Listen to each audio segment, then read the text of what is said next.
Di episode Canda kali ini, gue berkesempatan ngobrol bareng Farhan Mubarak, seorang murid Indonesia yang sekarang menjalani studinya di Tsinghua University, universitas nomor 1 di China, dan mendapatkan beasiswa full dari pemerintah Tiongkok. Sampai-sampai mempunyai mimpi yang sangat besar ingin menjadi perubahan dan membawa dampak bagi masyarakat Indonesia. Ingin tahu kisah ceritanya? Let's find out. Oke, Bro Farhan, apa kabar? Halo, halo, halo Bro Kelvin. Makasih ya udah Halo. ngundang gua ke sini. Oh, Sebuah kehormatan gua diundang ke episode sama-sama. podcast Gue terima kasih loh. yang keren kayak gini. Oh, Sorry thank ya you, thank you. kemarin agak susah dihubungi memang karena ya Gak apa, begitulah, lumayan sedikit padat. Tapi ya sekarang alhamdulillah kita bisa ngobrol-ngobrol di sini. Gua senang banget. nggak apa, Bro. Gue ngerti sih, pasti sibuk banget lo kan lagi kuliah gitu ya. Yo, yo, yo. Sekarang di Lombok gimana kabarnya? Aman nggak? Kabar di Lombok ya, ya begitulah diam di rumah ya kan. Begitulah ya. Kita Oke, alhamdulillah sekeluarga sehat, gua sendiri sehat, teman-teman sehat juga. Tapi oke. masalahnya adalah ya sedikit bosen lah ya karena nggak keluar-keluar kan demi keamanan. Cuma Asli, asli. ya kita memperbanyak aktivitas yang produktif di rumah lah. Kalau misalnya gua nih sekarang lagi banyak ikut kayak ambil-ambil online course, terus Oh iya, gua jadi online course. lebih sering baca buku lah gitu. Pokoknya aktivitas-aktivitas di rumah. Mantep ya, produktif ya, tetap produktif ya. Yoi, tetap produktif. Yoi. Nah, tadi gue udah sebut kan di Lombok gitu. Lu boleh perkenalan diri sebentar nggak, Bro? Oh ya, boleh, boleh, boleh, boleh. Halo semua, halo penonton podcastnya Kelvin. Kenalin, gue Farhan. Ya, nama lengkap gue tuh Muhammad Farhan Mubarak. Biasa tuh gue dipanggil Farhan Mubarak sih. Ya, panggilannya Farhan. Gue ini orang Medan ya sebenarnya. Medan, Melayu, Jawa mix gitu. Tapi gue termasuk anak daerah ya. Karena gue dari kecil di Lombok gitu. Dan gue sampai besar, terus pendidikannya di Lombok. Alhamdulillah gue beruntung banget bisa menempuh pendidikan di Tiongkok ya. Di Tsinghua University, Tsinghua Daishu di Beijing gitu. Oke. Dan gua orangnya hobi gua baca buku, tidur, jalan-jalan sama makan. Gitu lah. Oke, oke. Menarik, menarik. Jadi lu sampai SMA itu berarti di Lombok ya? Betul, Van. Jadi gua nih TK, SD, SMP, SMA di Lombok. Cuma gua waktu itu sempat pernah SMA ke Jepang, kayak ada program gitu, program exchange gitu ya. Gua SMA ke Jepang, habis itu setelah itu gua balik lagi. Intinya cuma sekitar setahunan lah gitu. Tapi Oke, jadi gua kayak karena gua waktu itu SMP sama SMA-nya Axel ya. Jadi gua 2 tahun jadi ditambah setahun itu pas ke Jepang. Jadi ya 5 tahun lah jadinya gua. pertukaran pelajar gitu loh ya ke Jepang ya. Betul betul. Ya itu waktu SMA ya, Oke. zaman SMA. Nah, gue penasaran nih waktu SMA, lu suka apa sih kira-kira waktu SMA? Apakah lu udah misalnya waktu SMA udah tahu mau ambil jurusan apa atau mau melakukan apa gitu di masa depan? Udah Oh kepikir belum? benar-benar. Oke, jadi gua nih ya, gua tuh dari SD, SMP orang nerdy banget. Kayak it's all about books, knowledge and something. Terus gua tuh SD SMP tuh ikut Olimpiade Matematika terus-terusan. Mhm. Cuma gua tuh pas SMP pernah mengalami bullying ya, dan ketika SMP tuh ada orang yang kata-katanya ngena banget di hati gua dan ngebuat gue Aha. berubah pas SMA, berubah total pas SMA. Dia bilang gini, untuk apa lo jadi pinter? Ilmu itu lo nggak akan ada gunanya nanti. Itu sangat-sangat membuat gue kayak sakit, terpukul gitu. Aha. Dan ternyata setelah gue SMA dan gue melihat dunia lebih luas, barulah gue ini sekarang kayak merasa oh ternyata dia salah gitu. Cuma waktu itu gue sangat down banget karena kata-kata itu. Mhm. Nah, Jadi, jadi waktu oh, itu gara-gara itu gue akhirnya ketika masuk SMA gue give up Olimpiade gue, matematika gue berhenti, terus gue menjadi orang yang lebih ke aktif di organisasi. Waktu itu gue SMA ikut 11 ekskul. Jadi Senin itu gue sudah iya serius. Jadi waktu SMA tuh gue sekolahnya dari jam 8 ya nggak salah, 8 7 ya di Indonesia, 7 sampai jam berapa? Jam 2. Nah, habis itu dari jam 2 sampai jam 4 tuh ada kumpul ekskul gitu. Dari jam 4 wow, sampai wow. jam 6 ada ekskul juga. Jadi setiap Senin tuh ada kumpul dua ekskul, Selasa dua, Rabu dua, Kamis dua, Jumat dua. Wow. Jadi gue waktu itu berpikir untuk explore diri lah. Gue explore diri sebanyak mungkin. Gue tuh kayak berpikir iya sih benar juga.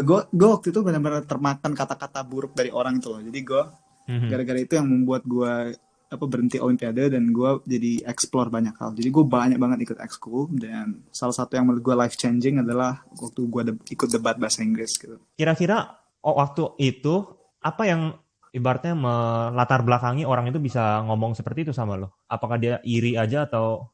Menurut gue lebih ke karena iri ya, karena waktu gue SMP gue anak Axel dan gue ikut olimpiade dan gue banyak prestasinya banget waktu itu, dan Oke, itu I ada see. konflik banget yang itu, dan dia itu ngucapin kata-kata itu, dan bukan dia sih, satu geng itu ngucapin kata-kata itu, dan itu benar-benar membekas di hati gue, Hmm. dan itu benar-benar buat gue sakit sampai sekarang bahkan. Nah, kenapa lo mau kuliah ke luar negeri, bro? Kenapa gue mau kuliah ke luar negeri? Iya. Pertanyaan ini jawabannya ah, panjang sih ya menurut gue.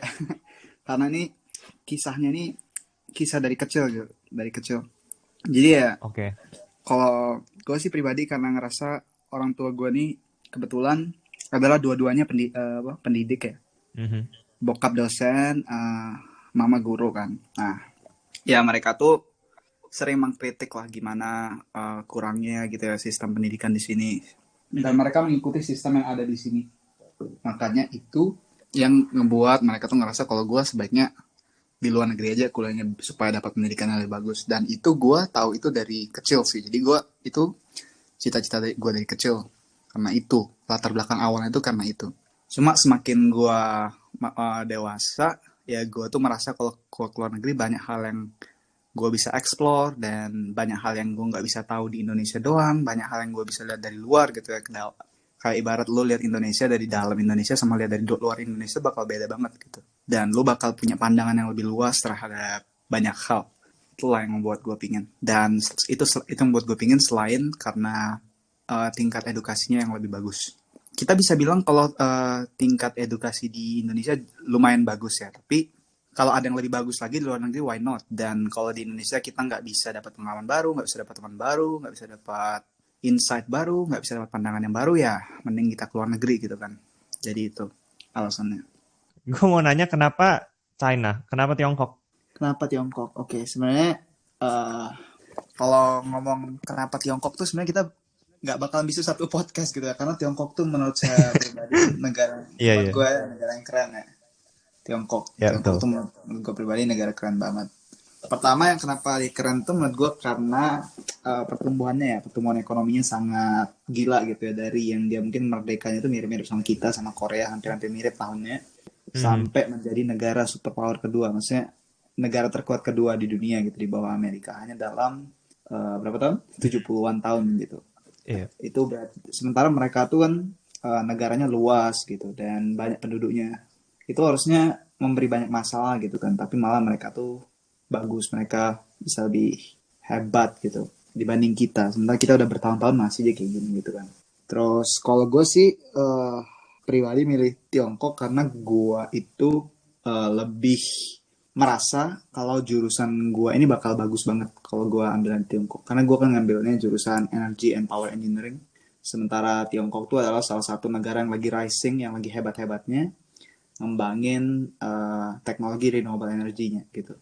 Jadi harapan gue adalah gue ikut take part gitu ya di perkembangan renewable energy di Tiongkok ini, sehingga nanti kedepannya gue bisa apply gitu, gue bisa buat kayak gitu juga di Indonesia.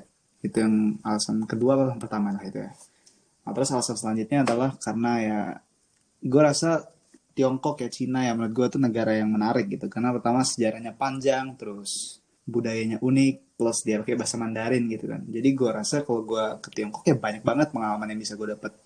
Pertama gue bisa merasakan apa namanya, kayak dunia yang berbeda gitu, dunia yang jauh berbeda gitu, karena kayak misalnya Tiongkok kan dia ngeblok internet gitu, jadi internet di Tiongkok tuh udah total beda gitu, karena kita nggak pakai Google, kita nggak pakai apa-apa gitu ya, pakai yang service Cina total 100%, jadi udah different world lah istilahnya kalau dari segi internet. Nah gue tuh pingin experience, gue pingin mengalami dunia yang berbeda itu. Terus juga budayanya banyak di sana, budayanya bagus, banyak hal-hal seru yang bisa kita coba. Terus alasan keempat itu bahasa Mandarin ya. Gue tuh orang pribadi sih, gue orangnya suka belajar bahasa gitu, suka belajar hal-hal baru. Jadi gue merasa kalau belajar Mandarin itu sesuai sama hobi gue, belajar bahasa baru. belajar bahasa Mandarin ya bagus gitu, bermanfaat untuk masa depan. Karena pertama, bahasa Mandarin adalah bahasa yang paling banyak digunakan di dunia ya, nomor satu. Mhm. Dan bahasa Mandarin termasuk bahasa internasional di PBB. Terus sekarang lagi rising-risingnya perusahaan Cina di mana-mana.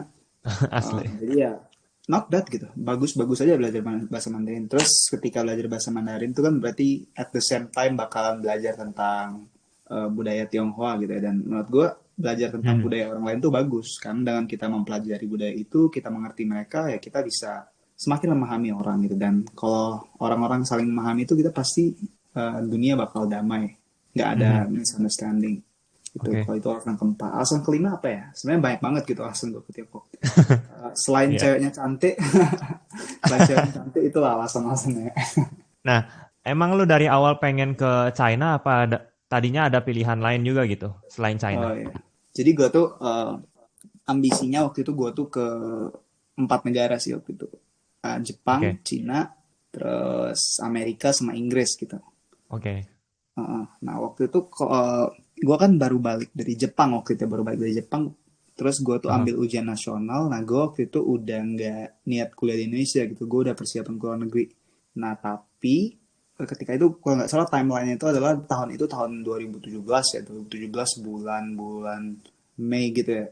Bulan Mei itu gue baru balik banget dari Jepang, dan gue masih banyak belum ingat pelajaran-pelajaran, dan masih banyak lupa lah ya. Jadi waktu itu langsung ada tes kampus bulan Juli gitu ya, bulan Juli, dan alhasil gue nggak lolos. Gue waktu itu aim ke Tokyo Institute of Technology, itu kampus top 4 di Jepang lah ya. Waktu itu gue aim ke situ, dan gue nggak lolos. Kenapa? Karena gue waktu itu persiapannya kurang gitu, karena gue apa masih banyak lupa sama pelajaran-pelajaran. Akhirnya gue belajar, dan gue aim yang lebih tinggi lagi. Gue aim ke Harvard, gue aim ke kampus top di Amerika, dan gue aim ke kampus top di Amerika, Inggris, sama di Tiongkok gitu. Karena gue rasa 4 negara yang gue target tuh emang negara yang menarik gitu. Nah waktu itu gue daftar lah ya, daftar ke Tsinghua, terus daftar ke beasiswa pemerintah Tiongkok gitu. Waktu itu gue mau lagi gue waktu lagi apa gue waktu daftar itu sambil mempersiapkan diri untuk daftar ke yang Inggris sama ke Amerika, tapi ternyata gue malah keterima gitu ya. Gue keterima, terus gue udah males gitu ya ngurusin pendaftaran kampus. Terus waktu itu gue mikirnya dari 4 inilah salah satu yang dapat gue ambil ya gitu. Dan ternyata gue dapet Tiongkok, dan Tiongkoknya di Tsinghua. Why not gitu, dia bagus banget. Terus it's China man, China itu sangat, menurut gue is the future. Jadi ya udah gue pilih itu, dan gue ya akhirnya sekarang gue kuliah di Cina, dan gue lagi balik di Indonesia sekarang gara-gara corona. Lu kan tadi ngomong target ke 4 negara kan? Mm-mm. Nah, which is setiap negara itu pasti requirement-nya berbeda-beda kan untuk apply ke university-nya. Betul betul. Nah, lu prepare-nya gimana itu? Apakah hektiknya atau santai aja? Wah wah wah wah wah. Kalau gue waktu itu mengingat masa-masa itu ya, gue tuh kayak betul-betul ambis. Terus gue panik. Gue tuh lebih ke kayak gimana ya, lebih ke punya ambisi, dan gue lebih tenang gitu. Gue nggak Mhm. bilang ke siapa-siapa. Gue nggak apa keluar kesana kemari. Gue diem aja. Gue Mhm. fokus sama persiapan, dan gue itu betul-betul berniat waktu itu. Setelah gue di Tsinghua, barulah gue keluar tentang apa yang udah gue apa namanya yang gue dapatkan. Jadi gue kayak betul-betul work in silence gitu loh, benar-benar kerja dalam Oke. diam. Nah persiapannya waktu itu, jadi kalau daftar universitas di luar negeri ya lihat ini lah, lihat persyaratan masing-masing universitas kan, itu Mhm. beda-beda. Nah itu harus disiapin, dan waktu itu gue ribet banget deh siapinnya. Karena pertama gini, kalau mereka kampus-kampus yang top, pertama mereka tuh mau compelling personal statement, jadi mau essay yang bagus gitu, Mhm. yang betul-betul meyakinkan mereka kalau lo ini orang yang berbakat, yang pertama. Sementara kalau nulis essay Mhm. kan itu harus sesuai, harus jujur. Jadi untuk Iya. mempersiapkan materi di essay-nya itu lo harus kerja lagi gitu. Misalnya lo harus do some work biar bisa dapat sesuatu yang Aha. lo mau tuliskan di essay itu ada di diri lo kayak gitu lah. Terus belum lagi bahasa kan, waktu itu gue mau daftar ke apa namanya ke UK, gue harus IELTS gitu, tapi gue nggak ada uang nih.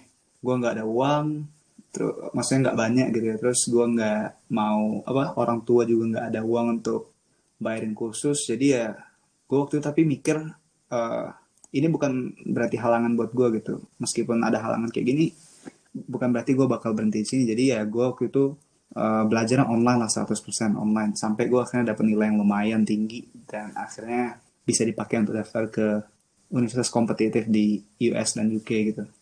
Tapi akhirnya gue nggak jadi kesana gitu. Nah terus gue juga memperdalam bahasa Jepang ya. Jadi gara-gara gue baru dari Jepang kan gue kayak bahasa Jepang gue udah di level tertentu gitu. Nah gue memperdalam supaya dia lebih tinggi. Tapi ternyata takdir membawa gue ke negeri tirai bambu. Jadi gue belajar bahasa Mandarin lagi dari nol waktu itu. Kalau gue tahu gue bakal ke Tiongkok, gue belajar bahasa Mandarin dari dulu. Oke. Nah, gue pengen nanya, berarti lo waktu apply ke Tsinghua atau ke China itu benar-benar nggak ada modal bahasa Mandarin sama sekali lo ya? Benar-benar nggak ada modal. Karena gini, karena kalau lo daftar ke kampus Tiongkok, lo tuh tergantung sih. Ada dua cara. Lo ini bisa daftar ke Iya. kampusnya langsung atau lo daftar ke beasiswa yang disediakan oleh pemerintah Tiongkoknya. Kalau teman-teman gua yang daftar ke kampus, yang daftar ke Tsinghua langsung, mereka tuh HSK 6 gitu lah. HSK 6, Oh HSK shit. 5 lah. Nah, tapi kalau Oh gua iya, iya, waktu iya. itu gua nggak daftar ke kampusnya langsung, gua daftar ke beasiswa pemerintah Tiongkok ya, yang Aha. saingannya mungkin lebih kompetitif gitu. Pokoknya kalau misalnya udah ada persiapan ya daftar ke kampus langsung, tapi kalau misalnya belum ada persiapan bisa daftar ke yang beasiswa pemerintah Tiongkok. Tapi kalau beasiswa pemerintah Tiongkok yang dari Indonesia ya lebih kompetitif lah gitu. Apa? Waktu itu lo apply-nya beasiswanya CSC ya, Chinese Government Ya, Scholarship ya? CSC. Jadi kalau Nah, yang daftar CSC, lu bakal ikut language preparation dulu.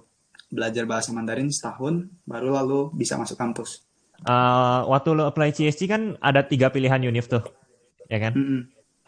Lo pilih apa aja sih? Penasaran gue.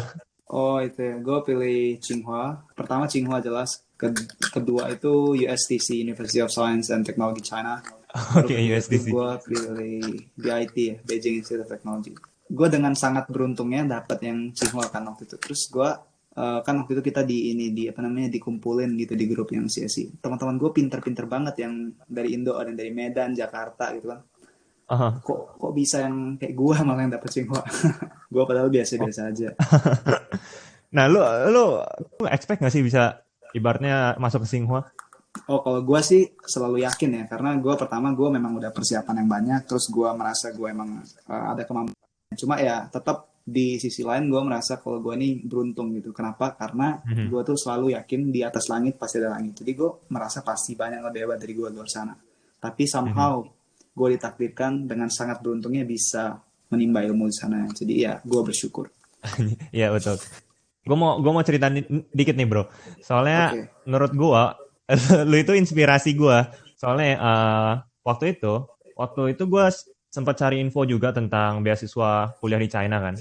Nah gue cari-cari ketemu profile lu lah gitu ibaratnya di Instagram. Terus gue lihat lu nih pernah sharing di YouTube kan dapat beasiswa di Tsinghua gitu. Gila gue reaksi gue anjir ini orang dapat beasiswa di Tsinghua gitu kan. Terus Nah, terus. pada saat itu gue pikir, wah gila berarti nggak selamanya gue pikir orang Indo tuh maksudnya di underestimate gitu loh. Kalau kita itu, terutama waktu itu gue lihat lu kan anak daerah juga kan dari Lombok gitu Ya, ya. benar-benar Nah itu Lombok. bener-bener inspiring gue sih pada saat itu untuk achieve more dan dream big gitu. Nah pada saat itu Benar. gue mulai bermimpi untuk lebih besar sih, untuk apply ke univ besar juga di China. Waktu itu lu benar-benar menginspirasi gue sih, soalnya kayak ya Tsinghua bro gitu. Waduh, Oke, waduh, waduh. Suatu kehormatan ya, Pak. Orang yang biasa-biasa aja kayak gua nih. soalnya gue tau lah apply ke China itu susah sih, apalagi lu langsung direct ke university-nya itu lewat interview segala macam itu lumayan takes time lah, lumayan harus beruang effort gitu ya. Betul, betul. Oke. Itu ada interview lagi, ada ini dan itu lah. Nah, gue mau nanya, bro, reaksi pertama lu bisa masuk Tsinghua gitu, lu pertama kali dengar lu masuk Tsinghua, reaksi lu apa? Pas Gimana? pertama kali nerima ini ya, nerima apa surat Aha. penerimaannya. Itu kapan ya? Kapan ya gue dapet tuh? Kok, aduh, gue inget ya. Waktu itu nggak salah. Oh iya iya, gue inget. Oh my god, ini waktu ini ya. Ini. Jadi 2018 ya nggak salah ya. 2000 gue kan apply ke beasiswa CSC yang di Jerman dari Kedubes itu 2017. Nah 2018 ini itu kita dikabari kalau kita memang diterima sama pemerintah Tiongkok, diterima sama dubes gitu ya. Tapi masalahnya adalah kita nggak tahu kita tuh masuk kampus yang mana gitu. Dari 3 tuh kita kampus yang mana kita nggak tahu. Kita ya, jadi yang waktu itu yang lolos beasiswanya itu diumumin gitu, yang nggak lolos ya diumumin juga. Aha. Tapi masalahnya adalah kita yang lolos tuh digantungin gitu, karena kita tahu kita diterima beasiswanya, tapi kita nggak tahu kita univ mana kita masuk gitu. Kalau nggak salah Aha. waktu itu digantungin dari bulan Februari sampai bulan Juli deh. Gue Sumpah tuh sih. ya gue tuh sampai daftar kemana, gue lagi daftar kemana, aduh gue berharap dapet Tsinghua gitu, apa namanya, nggak tahu deh gue daftar mana, mau Tsinghua, mau USDC atau mau BIT gitu ya, gue mana-mana aja deh. Tapi gue waktu itu dalam hati gue sih, gue rasa ya kalau Tsinghua tembus ke gue. Nah Aha. itu waktu itu pertama kali reaksi gue tuh gue dapet ini kan, dapet email dari Tsinghua kan, Iya.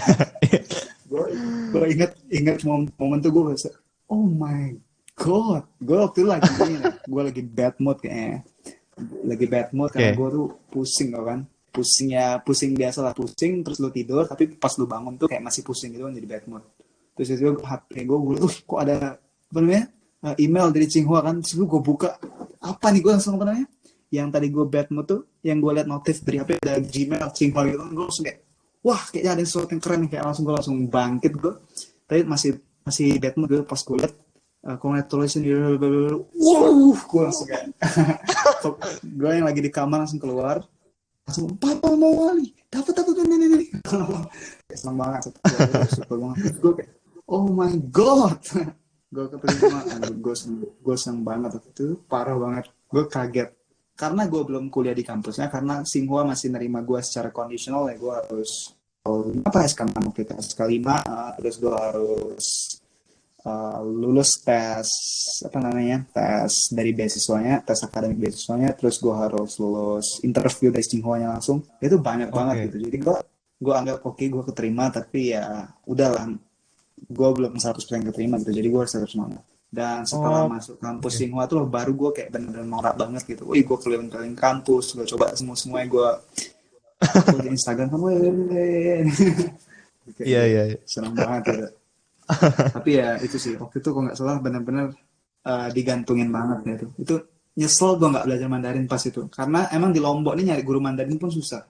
Setelah itu gue pengen nanya, impresi lu pertama nginjek Tsinghua University gimana, bro? Wah, impresi ya, gue ingat-ingat dulu. Oke, jadi waktu itu gue baru balik dari Lombok ya, dari Lombok gue ke Beijing. Mhm. Waktu itu summer ya, impresi gue tuh kayak ini kampus luas banget deh, gue harus tenteng bareng gue dari pintu depannya itu, pintu selatan sampai ujung di dormnya itu, gila banget itu. Terus gue Oke. masih belum banyak impresi apa-apa sih ya waktu itu ya, tapi gue tuh mulai Mhm. banyak impresi itu pas gue sudah mungkin mulai orientasi ya, karena saya ingat gue pas gue awal nyampe tuh gue nggak langsung keliling kampus, gue malah main-main dulu di sekitar sana, di daerah sana. Gue malah nge-mall macam-macam sama teman-teman kan, gue kayak mengakrabkan diri gue dulu gitu. Tapi setelah gue tahu kampus, gue baru udah lihat kayak banyak lab-lab mereka yang keren, terus research center, terus fasilitas-fasilitas yang besar gitu ya. Sama perpustakaannya pun gila banget tuh, semuanya ada banyak banget, bagus fasilitas. Terus gue kayak wow banget, gue kayak merasa beruntung banget ya dapat keistimewaan lah, bisa menuntut ilmu di sini ya. Gue impresinya kayak gitu lah gitu. Masa orientasi di Tsinghua itu berapa lama sih? Orientasi kan kalau yang anak Cina, anak apa namanya, Dalu, Dalu Seng itu kan dia ada Junsun kan. Nah, Iya. Hmm. kalau kami yang ini yang internasional tuh kami nggak usah berenang deh. Kami berenang keliling-keliling kampus, sama kami ada kelas matematika gitu ya untuk siapin diri sama matematika dan Chinese gitu. Oke. Jadi kami tuh orientasinya tuh bener-bener nggak ada apa-apa gitu. Kami kayak ya udah kami keliling-keliling aja lah. Terus kayak anak hilang kan, nge-mall. Kami tuh malah pas orientasi itu banyak nge-mall gitu, karena kami tahu ketika kami masuk kuliah ntar kami nggak bisa gini sering-sering. Oke. Pertama kali lo belajar di Tsinghua gitu ya. Beradaptasinya susah nggak sih, bro? Kuliah di China? Kuliah di China apa di Tsinghua nih? Nah, kalau kuliah di China dulu deh. Eh, gua kuliah di China tuh mungkin jawaban gua agak jawaban gue kurang bagus, karena gue kan cuma pernah kuliah di satu kampus, jadi gue nggak tahu kalau kampus yang lain itu bagaimana. Jadi Mhm. menurut gue kalau anak-anak di Cina ya, itu menurut gue mereka parah sih. Mereka tuh kerja kerasnya tuh gila. Terus mereka tuh, gue rasa mereka jenius banget, jenius. Terus kerja Oke. kerasnya rajin gitu. Terus mereka tuh menurut gue nggak hanya bagus dari etika pun mereka bagus banget. Sifat mereka tuh sangat bagus. Cuma menurut gue yang kurang dari mereka adalah keseruan ya. Kurang Oh, sosialnya sama, ya. ya jurusan sih ya. Tapi kalau gue kan di teknik ya, teman-teman gue di teknik menurut gue kurang seru sih. Kayak Oh, oke. lu nggak apa namanya, lu nggak kayak nggak banyak main gitu. Terus Aha. apa, kreativitas mungkin masih kurang menurut gue, kreativitas. Kreativitas. Oke. Kreativitas Menarik, masih menarik. Nah, itu sih. kalau misalnya beradaptasi kuliah di Tsinghua, susah nggak menurut lo? Menurut gue susah karena nilai gue nggak bagus-bagus amat ya. Pertama gini, karena kuliah di China in general, pertama kuliah di China in general memang orang susah gitu. Teman-teman gue yang nggak di Tsinghua itu mereka kelasnya dipisah gitu ya, lokal sama lokal, Chinese dalu sama dalu, Mhm. lain-lain, terus yang internasional internasional. Sementara di Tsinghua tuh gabung semua ya. Jadi Ya. gue pas pertama kali masuk tuh gue kaget banget, orang kok kelasnya secepat ini, terus sebanyak ini gitu dalam satu hari. Gue langsung mau ada gitu kepalanya gue. Kayak gue kayak what? Ini gue Oke. kayak gini biasanya gue belajar sebulan nih kok satu pertemuan sih. Kontennya banyak banget, konten belajar itu banyak. Dan Oke, oke. kalau misalnya lu belajar matematika kayak kalkulusnya itu proofnya itu banyak banget. Padahal sebenarnya kalau lu bukan anak matematika murni, misalnya lu gak terlalu perlu banyak proof sebanyak itu. Tapi ini mereka banyak gitu proofnya. Jadi dan itu sebenarnya yang membuat nilai gue hancur. Bukan hancur sih, maksudnya kurang maksimal lah. Kalau di Indonesia kita lebih terbiasa pakai rumus ya, rumus langsung pakai jadi. Iya. Kalau Hmm. mereka tuh betul dari akar dan harus pembuktian banyak banget ya gitu. Ya. Emang dari sistem edukasi dari kita juga udah beda gitu ya sama sistem edukasi mereka kan. Ya maksud gua dari level kita, tingkat pendidikan edukasi kita aja memang udah beda gitu dari mereka kan. Mungkin agak sulit buat kita untuk beradaptasi. Betul, terutama itu. Jadi kalau belajar kurikulumnya doang itu pun udah sulit ya. Tapi ini ditambah dengan kompetitiveness dari Iya. mereka itu yang membuat itu semua jadi tambah sulit. Ketiga mungkin masalah bahasa ya. Bayangin kita mungkin belajar bahasa Inggris dari SD atau SMP. Ketika kita kuliah bahasa Inggris belum tentu kita bisa ngerti semua gitu. Nah, gue belajar bahasa Mandarin cuma 9 bulan ya gitu. Cuma 9 bulan ya, makanya gue tuh banyak Wow. masalah sih di apa namanya, memahami terutama istilah-istilah ya. Kalau misalnya Mandarin in general mungkin nggak terlalu masalah. Tapi kalau misalnya kita udah kena group project gitu ya, terus Mhm. harus diskusi, harus apa namanya, presentasi ide, terus kita juga Mhm. misalnya harus kita belajar kimia gitu ya. Kimia sistem penamaan unsur-unsurnya mungkin beda gitu. Oh iya, Terus shit.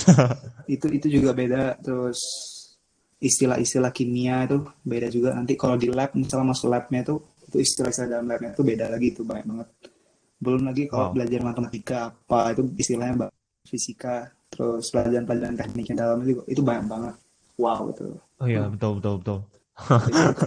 Ibaratnya belajar Mandarin kosakata sehari-hari aja udah pusing ya, apalagi Udah pusing. kosakata untuk itu matematika, Ya fisika, itu kimia ya. betul betul betul. Oke. Jadi Nah, lu tadi bilang ambil jurusan apa, bro? energy and power engineering gue. Oke. Itu kalau gue boleh tanya belajarnya apa aja sih kira-kira garis besarnya? Dari basic science lah ya, basic science, matematika, fisika, kimia. Hmm? Terus lu belajar tentang thermodynamics, fisika thermal.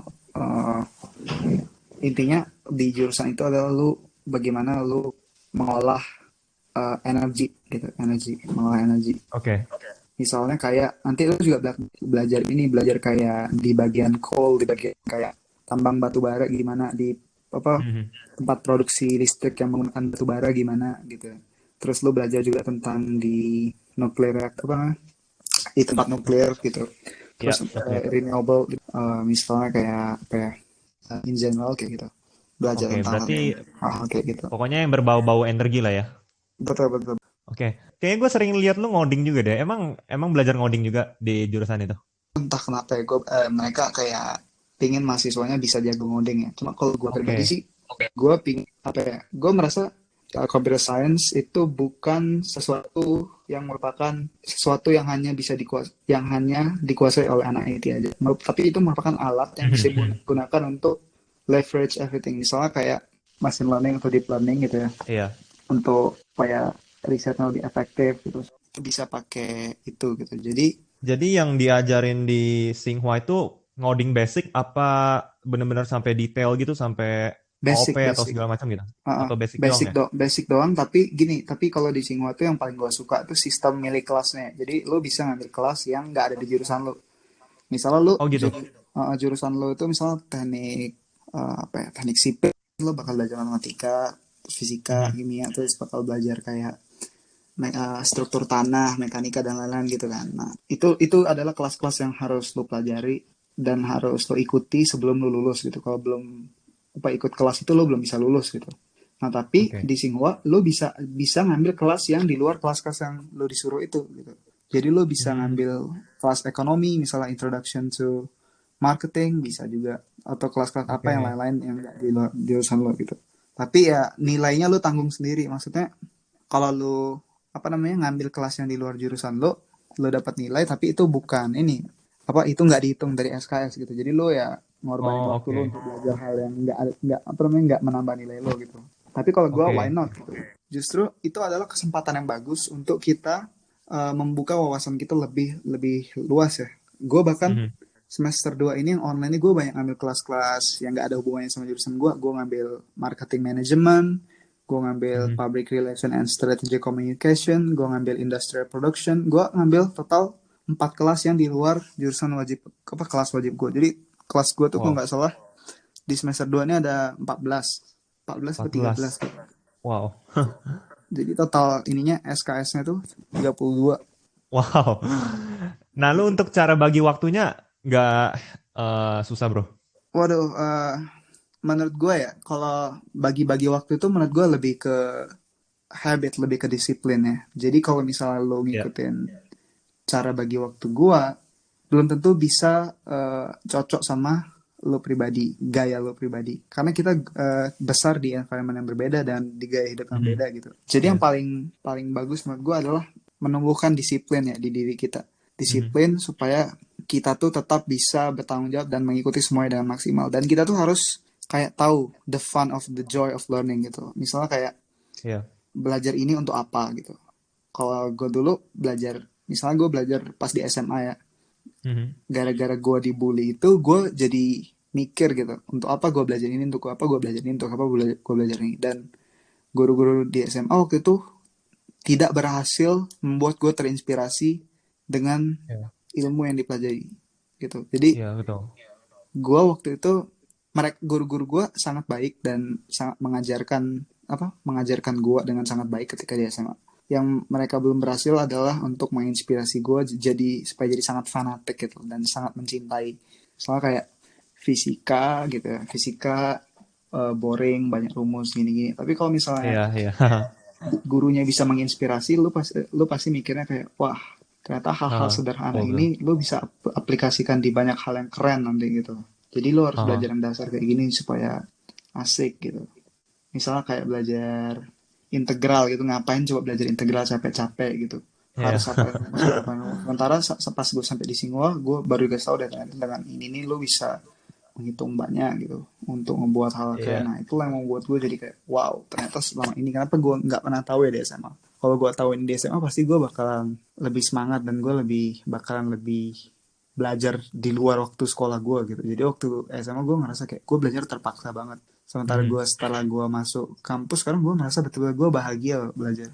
Ketika gue belajar tuh bukan berarti gue tuh merasa tersiksa dengan bertambahnya informasi yang ke otak gue. Justru gue merasa Enjoy. diri gue tumbuh menjadi individu yang lebih baik dari sebelumnya dengan masuknya informasi dan ilmu-ilmu yang masuk ke diri gue. Gitu. Makanya gue jadi banyak ambil kelas bahkan yang nggak ada di jurusan gue, itu nambah beban banget loh, itu beban banget tuh kelas karena waktu istirahat gue jadi terganggu ya gara-gara banyak kelas tuh. Cuma ya itulah, kita kan nggak akan tahu ya kita bakal kemana dan kita nggak akan tahu masa Iya. depan tuh jadi bagaimana ya, karena teknologi True. sekarang kan pertumbuhannya sangat gila, terus Ya. banyak keadaan-keadaan yang nggak bisa diprediksi sama Mhm. kita sendiri. Jadi dengan kita kuasai kita ahli ya, kita menjadi pakar di ilmu kita, tapi kita tetap punya wawasan di ilmu yang lain meskipun nggak pakar, itu menurut gue bisa menyelamatkan kita nantinya gitu. Mhm. Menjadi plus point ya dia dalam diri lu. Ya kalau lu bisa ibaratnya tahu hal-hal yang lain juga kan, nggak cuma satu bidang aja yang dikuasai, itu menurut gua menjadi selling point sih. Benar, benar, benar, benar. Tuh. Cuma ya Nah, itu tetap kita harus jadi pakar di bidang kita gitu. Cuma yang di non bidang kita tetap perlu pelajari. setuju. Gue penasaran nih. Menurut lo, apa sih yang ngebedain murid-murid mungkin di Tsinghua gitu ya, sama murid-murid di Indonesia atau universitas lainnya? Kira lu bisa Wah, describe nggak kira-kira apa sih kalau bedanya di orang uh, itu? kalau ini gue nggak bisa ini ya, gue nggak bisa describe karena pertama gue nggak bisa mengeneralisasi orang gitu. Karena orang tuh Iya. beda-beda. Ada yang rajin, ada yang kurang rajin. Mhm. Ada yang tipenya kayak gini, ada yang tipenya kayak gini. Tapi kalau lo mau bertanya perbedaan, mungkin menurut gue lebih ke perbedaan budaya kali ya. Perbedaan budaya mungkin lebih bagus pertanyaan daripada perbedaan mahasiswanya gitu. Tapi kalau budaya in general, gue merasa kalau di Tsinghua gitu ya, gue sedikit sedikit kayak kegiatan-kegiatan kepanitiaan gitu. Oke. Kegiatan-kegiatan kepanitiaan itu nggak terlalu banyak dan nggak seheboh yang di Indonesia. Jadi teman-teman gue lihat yang kuliah di Indonesia kok terus jadi panitia di sana di sini, cari-cari danus dan lain-lain tuh Mhm. banyak banget. Sementara kalau kami itu lebih fokus ke belajar gitu, kami nggak ada terlalu banyak kayak gitu. Oke, jadi Kalau organisasi-organisasi itu lebih sedikit lah ya. organisasi-organisasi lebih sedikit tapi ada gitu, dan mereka tuh organisasinya organisasi yang besar yang serius gitu loh, Mhm. kayak organisasi-organisasi kecil-kecil gitu yang kayak kepanitiaan-kepanitiaan, kegiatan-kegiatan kurang jelas gitu, mereka nggak ada gitu, Oh, oke. diminimalisir gitu. Kalau mau pengalaman organisasi ya langsung langsung pengalaman organisasi yang besar gitu, Oke. kayak gitu bagusnya. Itu budaya ya. Terus apa lagi ya? Kalau dari segi Eh, mindset, Bro, kira-kira Mindset eh, ya. Hmm. soalnya gue tahu nih, pasti kalau orang-orang anak-anak yang bisa masuk Tsinghua itu mindsetnya ya udah growth mindset lah, pasti kan? Menurut gua nggak juga ya. Enggak juga. karena Oke. banyak dari nggak karena banyak dari mereka yang dari kecil tuh di force supaya belajar gitu ya, Oke. sehingga mereka jadi menurut aja gitu.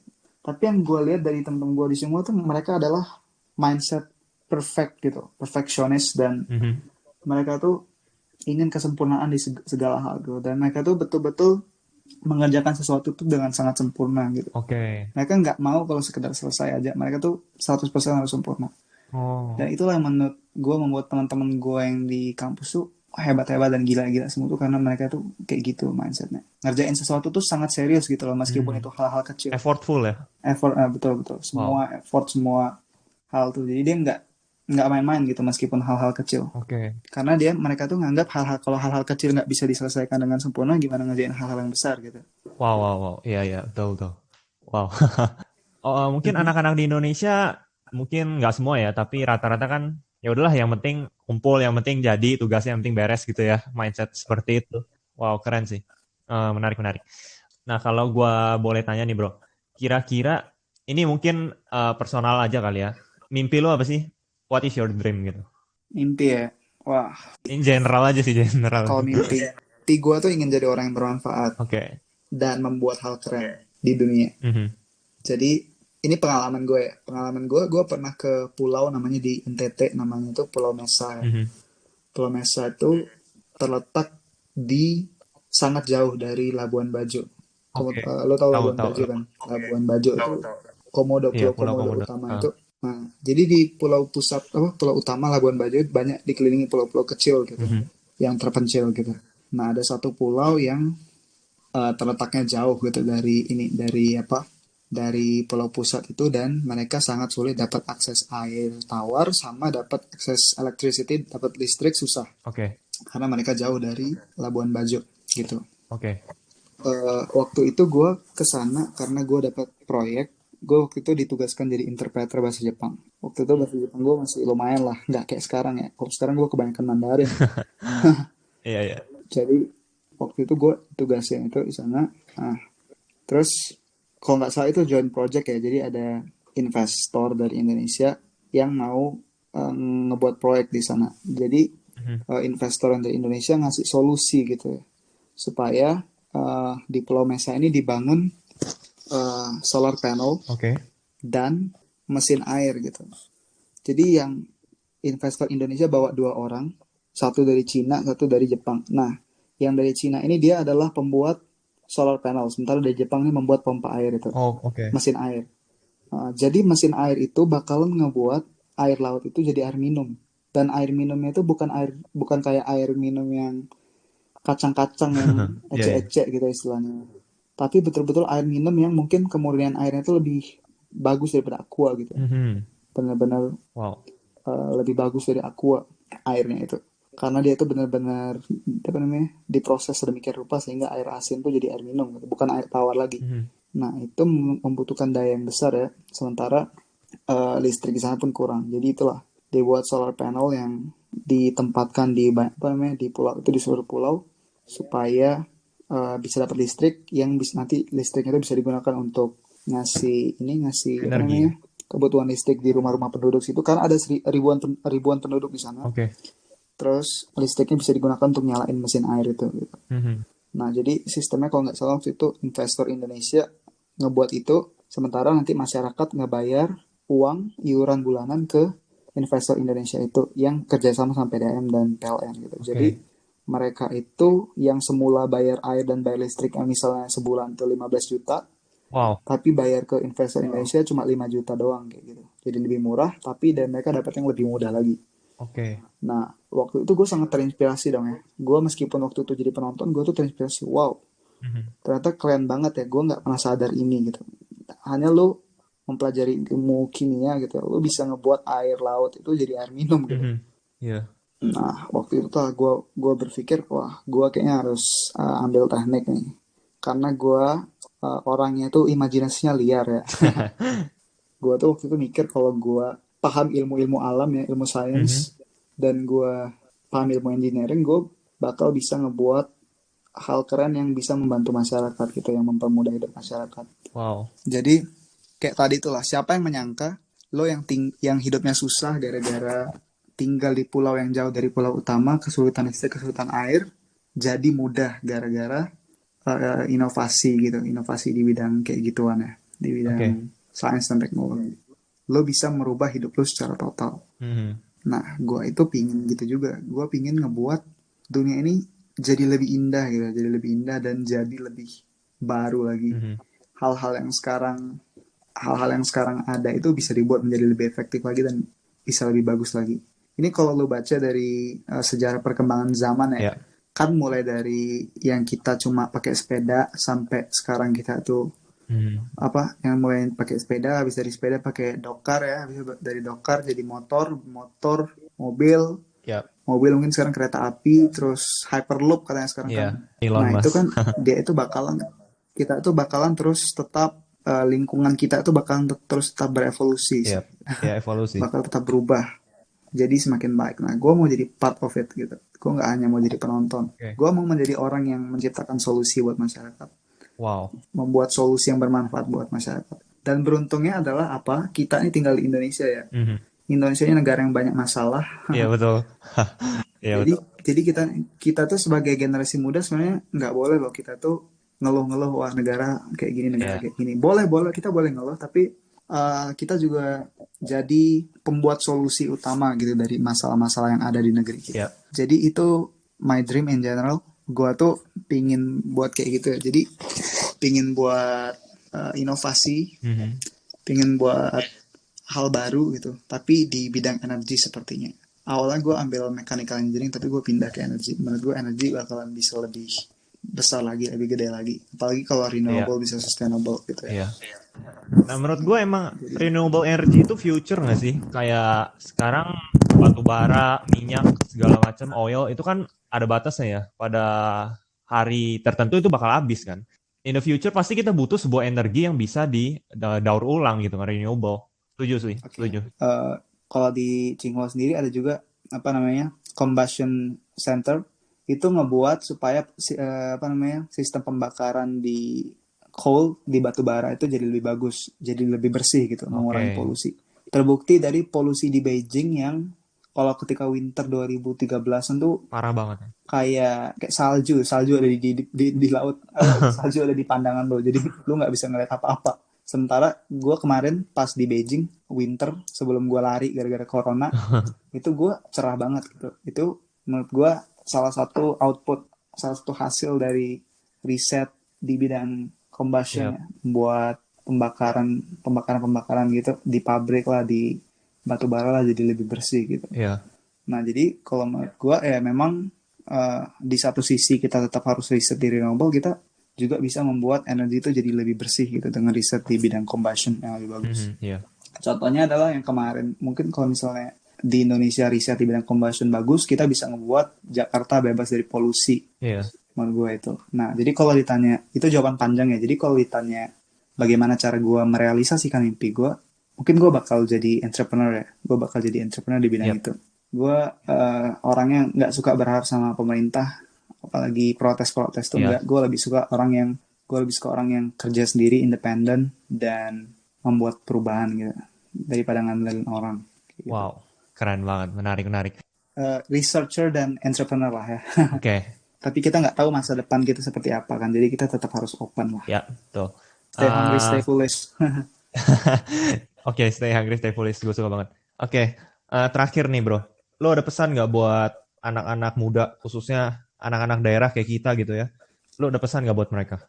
Oke, jadi buat teman-teman yang di daerah ya, yang senasib sama gue dari Lombok kebetulan, yang perlu kalau kalian ketahui itu adalah kita sama yang nggak di daerah, yang di kota tuh sama hebatnya.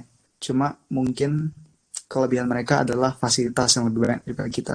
Tapi kita sekarang sudah punya internet, kita sudah punya akses ke banyak fasilitas, jadi udah nggak ada alasan lagi buat kita untuk kalah sama mereka. Meskipun mungkin agak lebih susah ya, tapi tetap kita tuh meskipun susah ya, meskipun banyak fasilitas yang nggak ada gitu di desa, tapi kalau kita punya keinginan, punya mimpi gitu, dan apalagi kalau mimpinya baik itu kita pasti bisa. Ini terkesan diucapi sama semua orang, tapi gue mengucapi itu juga karena itu memang benar gitu. Iya. Jadi meskipun di daerah ya tetap kita tetap bisa gitu, asalkan kita punya akses ke fasilitas dan akses ke belajar gitu. Thank you banget nih Bro Farhan. Udah ngeluangin waktu lu ya untuk ngobrol-ngobrol bareng sama gue di sini. Terima kasih banget untuk kesempatannya. buat teman-teman yang mau tadi yang kayak gue bilang book review atau pokoknya yang tentang gue mau ngikutin, boleh cek YouTube gue Aslihan. Di IG juga bisa @fnmbeki. Cuma kalau mau yang lebih official di YouTube, cuma dua-duanya bisa aja gitu. Kalau misal kalian penasaran ya dengan perkembangan gue, bisa ke situ. Oke, terima kasih semuanya. Terima kasih Bro Farhan udah ngeluangin waktu sama gue ngobrol-ngobrol. Thank you juga.